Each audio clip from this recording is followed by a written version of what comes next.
माया, माया से पार होने के उपाय तथा ब्रह्म और कर्म योग का निरूपण।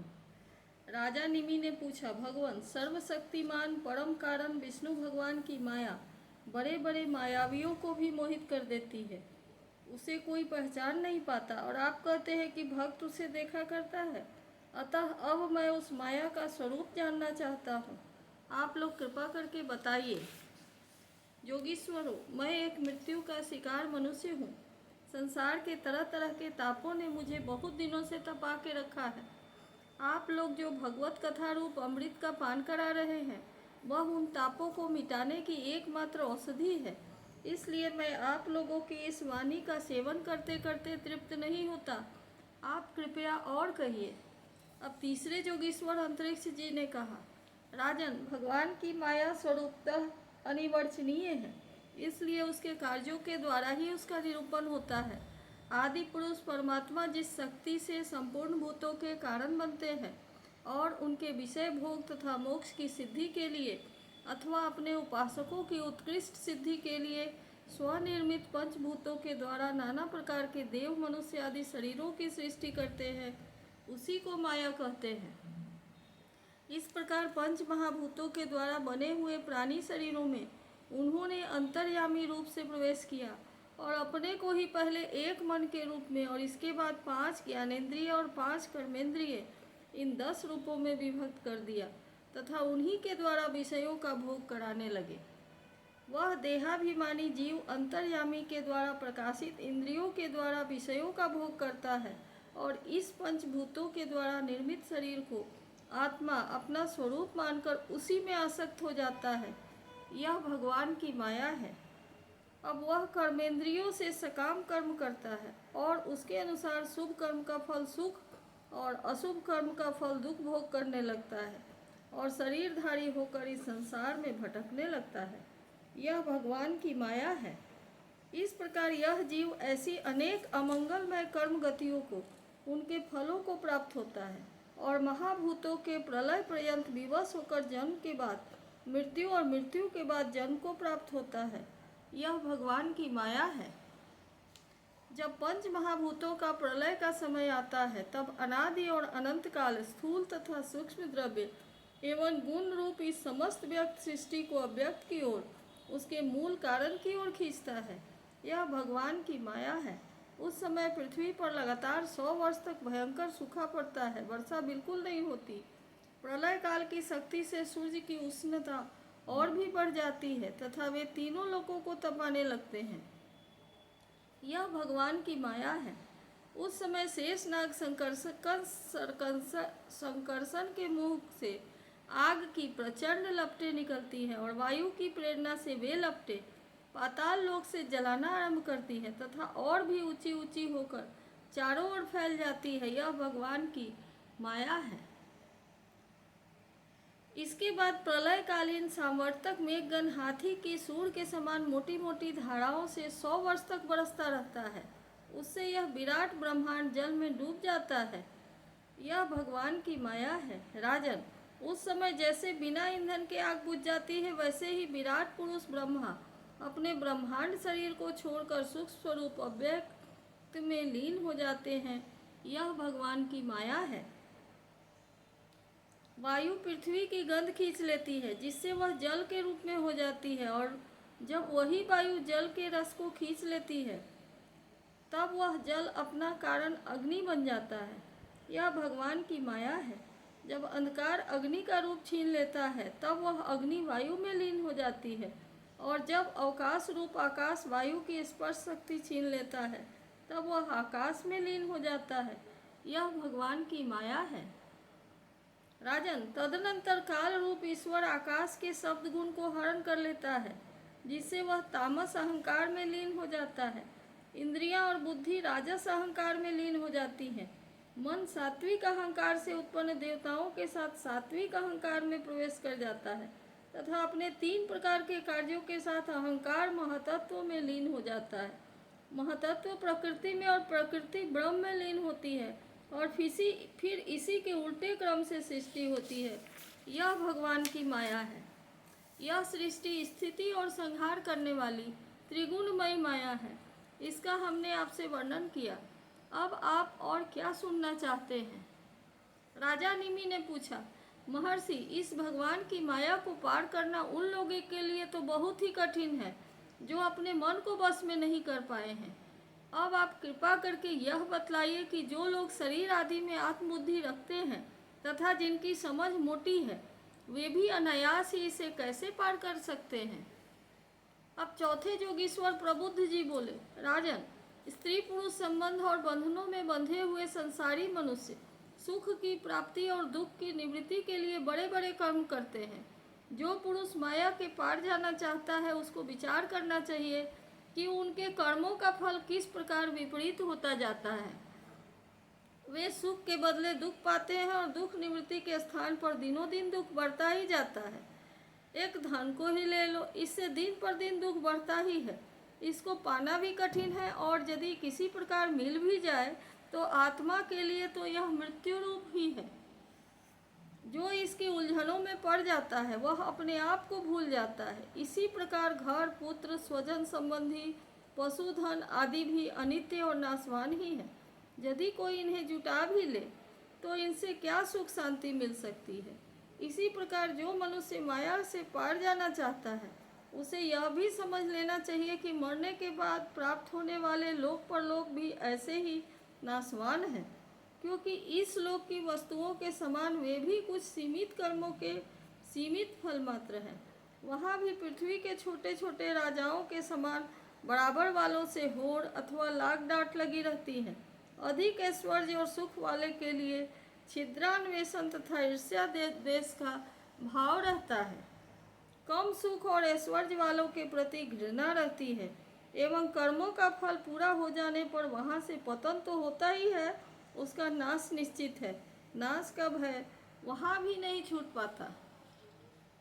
इसलिए जो परम कल्याण का जिज्ञासु हो उसे गुरुदेव की शरण लेनी चाहिए। गुरुदेव ऐसे हो जो शब्द ब्रह्म वेदों के पारदर्शी विद्वान हो, जिससे वे ठीक ठीक समझा सके और साथ ही परम ब्रह्म में परिनिष्ठित तत्वज्ञानी भी हो, ताकि अपने अनुभव के द्वारा प्राप्त की हुई रहस्य की बातों को पता बता सके। उनका चित्त शांत हो, व्यवहार में प्रपंच में विशेष प्रवृत्त न हो।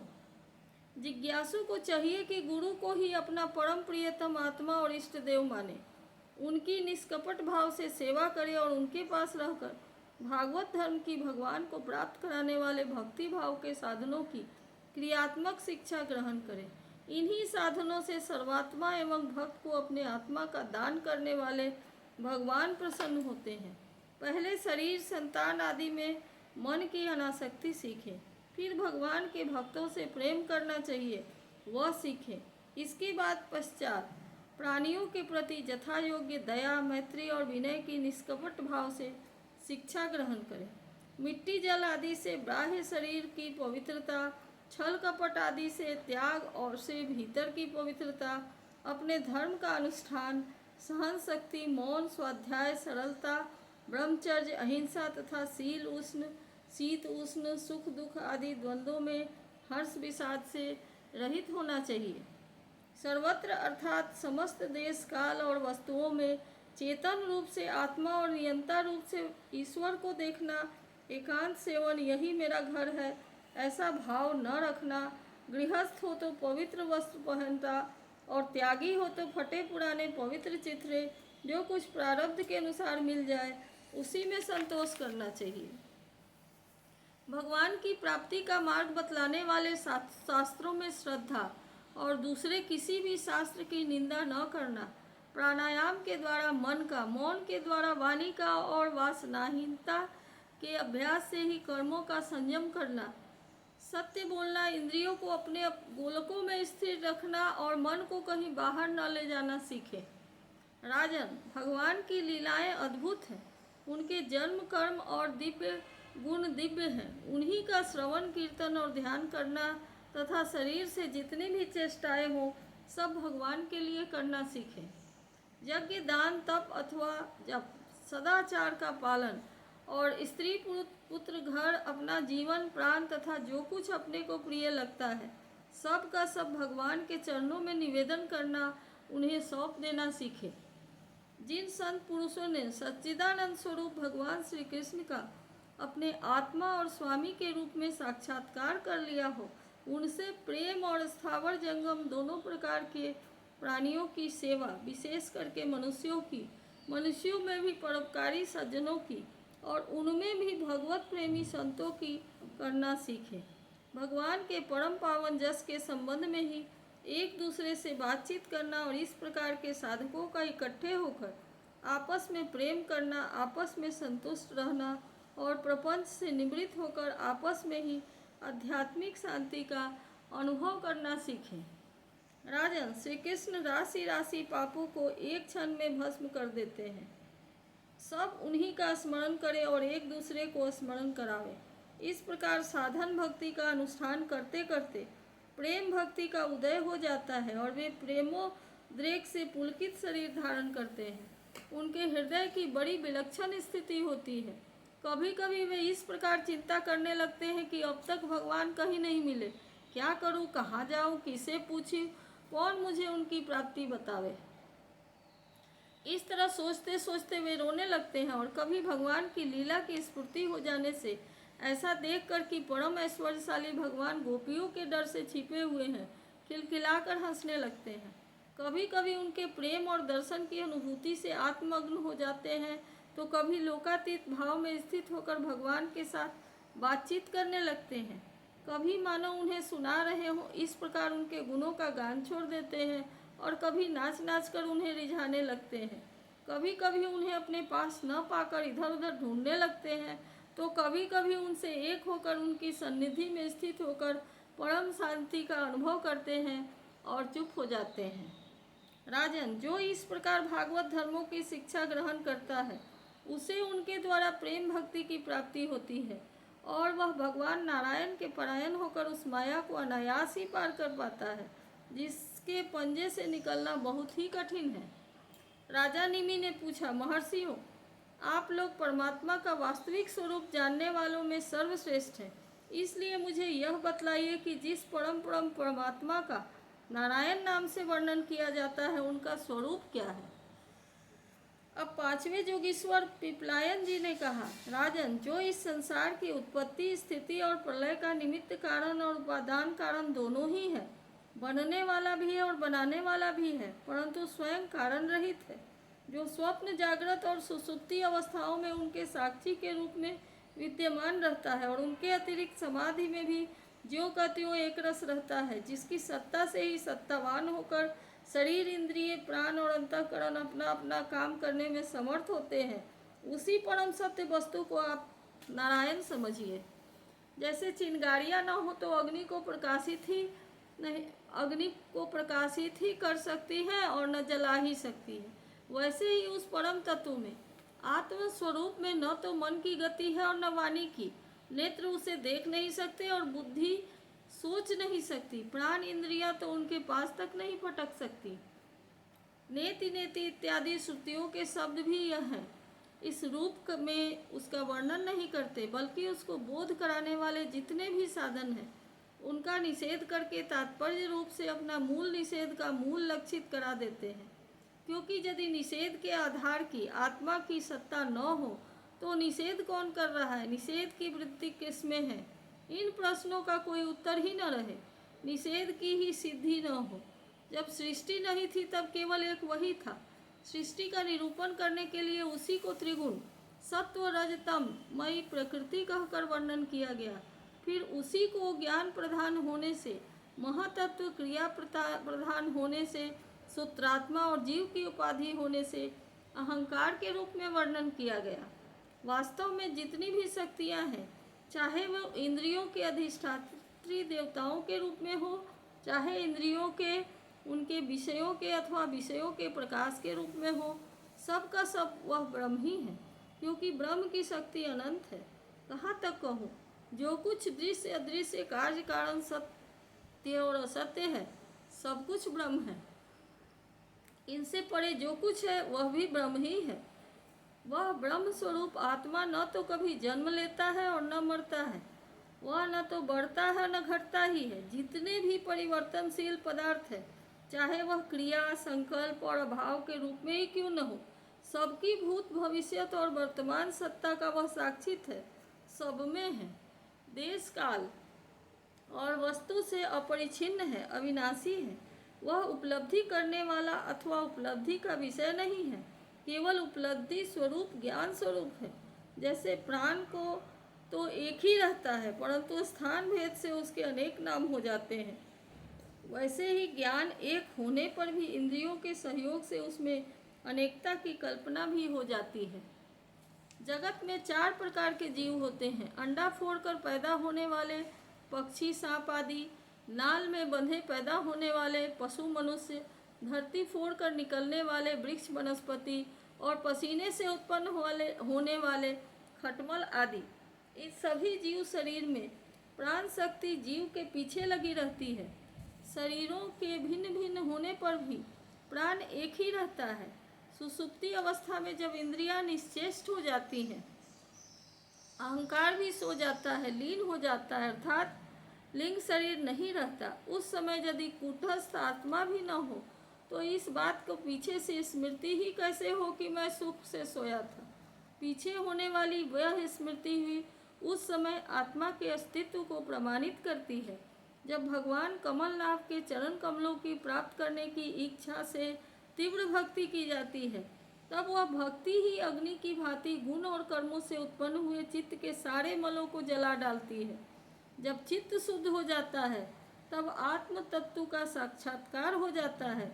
जैसे नेत्रों के निर्विकार हो जाने पर सूर्य के प्रकाश की प्रत्यक्ष अनुभूति होने लगती है।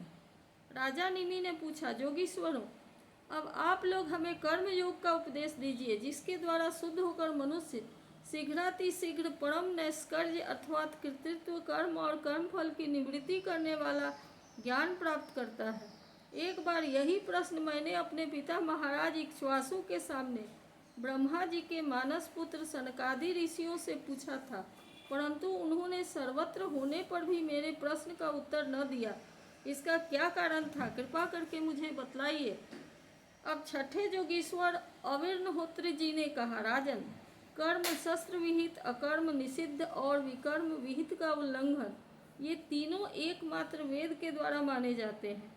इनकी व्यवस्था लौकिक रीति से नहीं होती। वेद अपौरुषेय है, ईश्वर रूप है, इसलिए उनके तात्पर्य का निश्चय करना बहुत कठिन है। इसी से बड़े बड़े विद्वान भी उसके अभिप्राय का निर्णय करने में भूल कर बैठते हैं। इसी से तुम्हारे बचपन की ओर देखकर तुम्हें अनाधिकारी समझकर सनकादि ऋषियों ने तुम्हारे प्रश्न का उत्तर नहीं दिया। यह वेद परोक्षवादात्मक है। यह कर्मों का निवृत्ति के लिए कर्म का विधान करता है। जैसे बालक को मिठाई आदि का लालच देकर औषध खिलाते हैं, वैसे ही यह अनभिज्ञों को स्वर्ग आदि का प्रलोभन देकर श्रेष्ठ कर्म में प्रवृत्त करता है। जिसका अज्ञान निवृत्त नहीं हुआ है, जिसकी इंद्रियां वश में नहीं है, वह यदि मनमाने ढंग से वेदोक्त कर्मों का परित्याग कर देता है तो वह विहित कर्मों का आचरण न करने के कारण विकर्म रूप अधर्म ही करता है। इसलिए वह मृत्यु के बाद फिर मृत्यु को प्राप्त होता है। इसलिए फल की अभिलाषा छोड़कर और विश्वात्मा भगवान को समर्पित कर जो वेदोक्त कर्म का ही अनुष्ठान करता है, उसे कर्मों की निवृत्ति से प्राप्त होने वाली ज्ञान रूप सिद्धि मिल जाती है। जो वेदों में स्वर्गादि रूप फल का वर्णन है, उसका तात्पर्य फल की सत्यता में नहीं है, वह तो कर्मों में रुचि उत्पन्न कराने के लिए है। राजन, जो पुरुष चाहता है कि शीघ्र से शीघ्र मेरे ब्रह्म स्वरूप आत्मा के हृदय ग्रंथि मैं और मेरे की कल्पित गांठ खुल जाए, उसे चाहिए कि वह वैदिक और तांत्रिक दोनों ही पद्धतियों से भगवान की आराधना करे। पहले सेवा आदि के द्वारा गुरुदेव की दीक्षा प्राप्त करे, फिर उनके द्वारा अनुष्ठान की विधि सीखे, अपने को भगवान की जो मूर्ति प्रिय लगे, अभीष्ट जान पड़े, उसी के द्वारा पुरुषोत्तम भगवान की पूजा करे। पहले स्नान आदि से शरीर और संतोष आदि से अंतःकरण को शुद्ध करे। इसके बाद भगवान की मूर्ति के सामने बैठकर प्राणायाम आदि के द्वारा भूत शुद्धि, नारी शोधन करे। तत्पश्चात विधि पूर्वक मंत्र, देवता आदि के न्याय से अंग रक्षा करके भगवान की पूजा करे। पहले पुष्प आदि पदार्थों का जंतु आदि निकालकर पृथ्वी को समान जड़ से आदि से अपने को अव्यग्र होकर और भगवान की मूर्ति को पहले ही पूजा में लगे हुए पदार्थों का छालन आदि से पूजा के योग्य बनाकर फिर आसन पर मंत्रोच्चारण पूर्वक जल छिड़क कर पाद्य अर्घ्य और पात्रों को स्थापित करें। तदनंतर एकाग्रचित होकर हृदय में भगवान का ध्यान करके फिर उसे सामने की श्री मूर्ति में चिंतन करें। तदनंतर हृदय शरीर शिखा हृदयाय नमः सिर से स्वाहा इत्यादि मंत्रों से न्यास करें और अपने इष्ट देव के मूल मंत्र के द्वारा देश काल आदि के अनुकूल प्राप्त पूजा सामग्री से प्रतिमा आदि में अथवा हृदय में भगवान की पूजा करें। अपने अपने उपास्य देव के विग्रह की इत्यादि अंग आयुधादि उपांग और पार्षदों सहित उसके मूल मंत्र द्वारा पाद्य अर्घ्य आचमन मधुपर्क स्नान वस्त्र आभूषण गंध पुष्प दधि अक्षत के तिलक माला धूप दीप और नैवेद्य आदि से विधिवत पूजा करें और फिर स्तोत्रों द्वारा स्तुति करके सपरिवार भगवान श्री हरि को नमस्कार करें। अपने आप को भगवान में ध्यान करते हुए ही भगवान का मूर्ति पूजन करना चाहिए। निर्माल्य को अपने सिर पर रखें और आदर के साथ भगवत विग्रह को यथास्थान स्थापित कर पूजा समाप्त करना चाहिए। इस प्रकार जो पुरुष अग्नि सूर्य जल अतिथि और अपने हृदय में आत्मरूप श्री हरि की पूजा करता है वह शीघ्र ही मुक्त हो जाता है। इति श्रीमद्भागवत महापुराणे पारमहंस्यां संहितायां तृतीयोऽध्यायः।